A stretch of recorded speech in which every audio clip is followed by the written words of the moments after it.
Peter, can I just pick up with you on something that I think probably does puzzle quite a lot of people?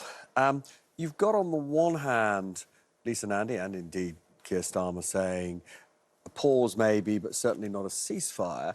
But at the same time, you've got Lisa Nandy saying the bombing of the refugee camp was just completely wrong. Those are the words that she used. For some people, that feels like a bit of a contradiction.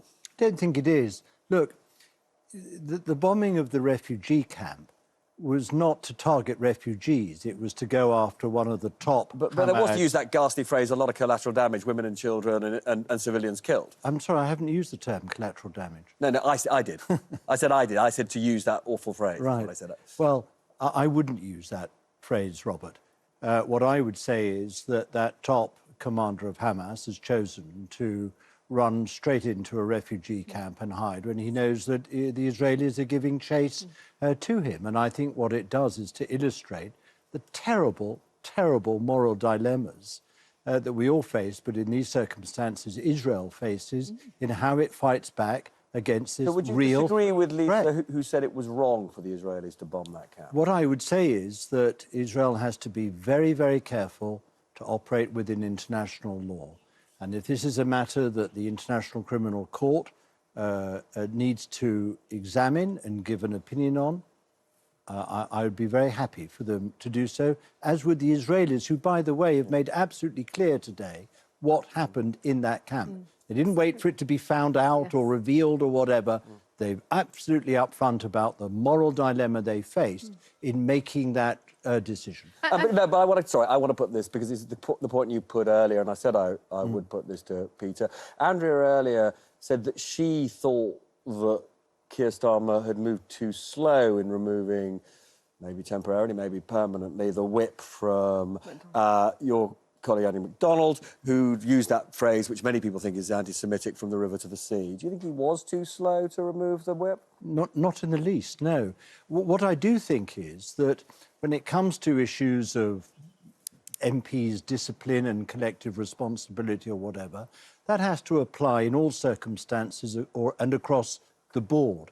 But I do think that how Keir Starmer chooses to enforce collective responsibility and when he chooses to do so is a matter for his judgment. I think that it should be a proportionate approach that he takes in matters which are so emotionally charged. But on the other hand, and I make this very strong point, when it comes to MPs, like Andy MacDonald, using language which he knows is going to be interpreted as calling into question the existence of the State of Israel and the right of Israelis to continue to live in their country, then I'm afraid that necessitates that person being put outside the tent, and that's what Keir Starmer has done. Can I just add something, Rob, if I may, on this? Because today we've had put on Twitter the broadcast remarks of the top Hamas official, Ghazi Hamad. I mean, they are extraordinary. And for those who have been advocating a ceasefire,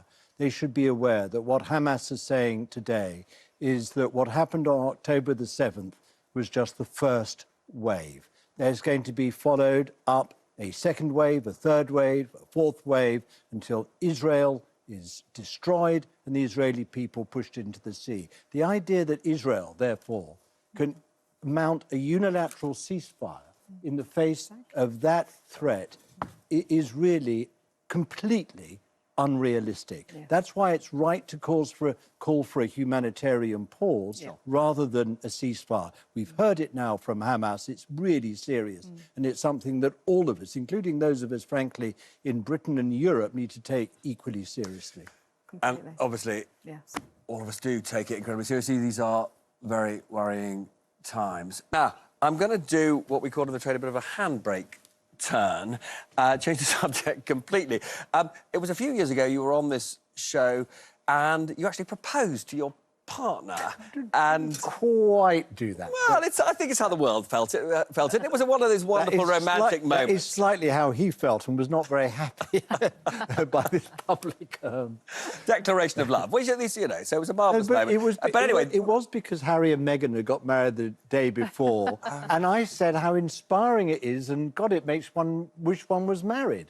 That's all I say. And the great news is you are now married a few days ago, and you wrote this, I thought, really moving piece in the Times about, you know, I don't know how long you've been conscious that you were gay, but all the time I've known you, but you found it very hard to talk about it in public. You didn't want to come out for many years. No. And as I say, I thought you wrote this very moving piece in the Times about how challenging it was to be of your generation and finally be very open about it, your sexuality. Well, in a sense, you know, the Times has changed my life in two respects. It certainly enabled me to write this article, as I did on Saturday.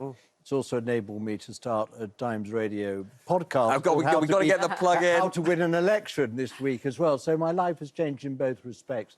But look, the point, Rob, is this. I never kept my sexuality a secret. You know, I lived perfectly openly with my partner in the 1980s. And until the News of the World decided to begin the general election campaign in 1987, which I was then directing, I am indeed slightly older than I look, by announcing that Labour's campaign chief was gay. It blew up my then relationship.